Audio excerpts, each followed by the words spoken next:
सच्ची मित्रता एक अनमोल और गहरा रिश्ता होता है जिसमें विश्वास, सम्मान, सहानुभूति और समर्थन की भावना होती है।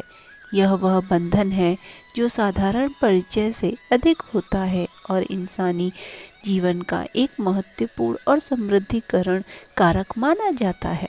सच्चे मित्र हमेशा एक दूसरे के साथ रहते हैं। संदेह और दुविधा के बावजूद भी वे एक दूसरे की मदद करते हैं, समर्थन प्रदान करते हैं और कठिन समय में आपसी एकता बनाए रखते हैं। सच्ची मित्रता दोस्तों के जीवन को समृद्ध और सुखी बनाती है और इसे बनाए रखने के लिए समय और शक्ति निवेश करना ज़रूरी होता है। अच्छे मित्रों का साथ जीवन की भविष्यवाणी में भी महत्वपूर्ण भूमिका निभाता है। वे हमारे साथ सफलता के लिए प्रेरित करते हैं और हमें सपनों की प्राप्ति के लिए प्रोत्साहित करते हैं। सच्चे मित्र हमारे दुखों और खुशियों में हमारे साथ होते हैं, हमारे संघर्षों का साथ देते हैं और हमारे बिगड़े हुए मनोबल को दुगना कर देते हैं। सच्चा मित्र हमारे जीवन को सुंदरता से सजाता है और हमें आत्मविश्वास के साथ आगे बढ़ने की साहस देता है। इसलिए हमें सच्ची मित्रता के मूल्य को समझना चाहिए और इसे अपने जीवन में महत्वपूर्ण स्थान देना चाहिए। एक गांव में मोंटू और पिंकू नाम के दो दोस्त रहते थे। मोंटू 11 साल का था और पिंकू 8 साल का था। वो दोनों हमेशा साथ में ही खेलते थे और एक दूसरे पे जान छिड़कते थे।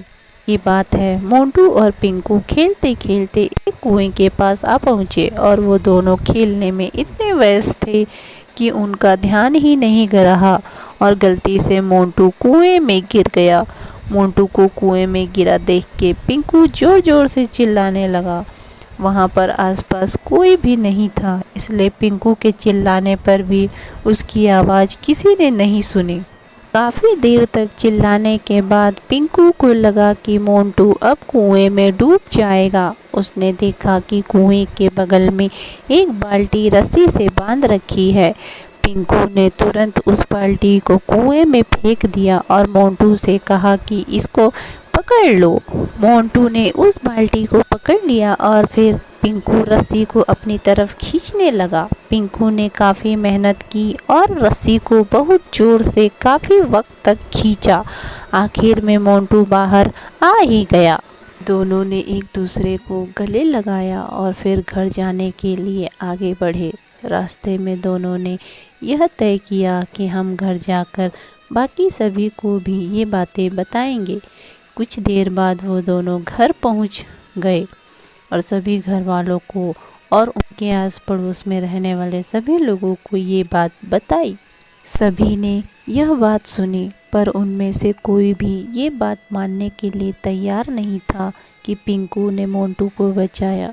सभी को ये बात गलत लग रही थी क्योंकि पिंकू मोंटू से छोटा था। सभी यह बोल रहे थे कि आखिर एक 8 साल का लड़का कैसे 11 साल के लड़के को बचा सकता है। इतने सारे लोगों के बीच में सिर्फ एक दादाजी ही ऐसे थे कि वो ये दो दोस्त की बात मानने के लिए तैयार थे।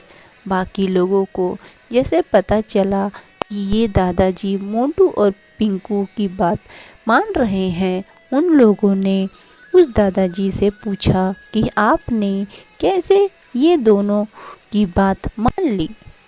दादाजी ने उन लोगों को बताया कि ये बच्चे सच बोल रहे हैं।